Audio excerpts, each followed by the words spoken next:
The technique we are currently learning is the Yelka Chappa technique from the Yelka group. All good athletes have done this technique. In particular, the world champion and Asian champion Shukrat Arslanov won with this technique in the final match of the Asian Indoor Games.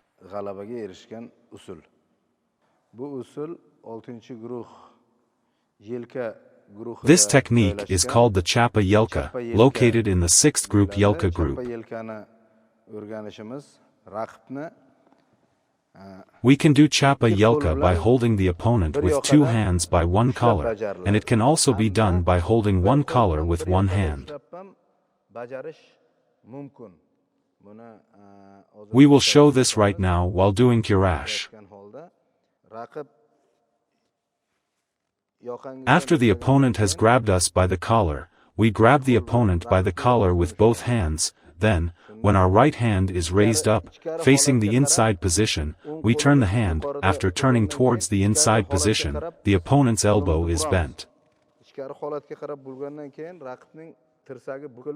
giving us the opportunity to execute the technique. When turning inward, we must turn 360 degrees to the opponent, so that our chances of knocking down the opponent increase. We will demonstrate this now. Holding the collar with both hands, we press the elbow. After pressing with the elbow, we turn to the side, and after passing we knock down the opponent.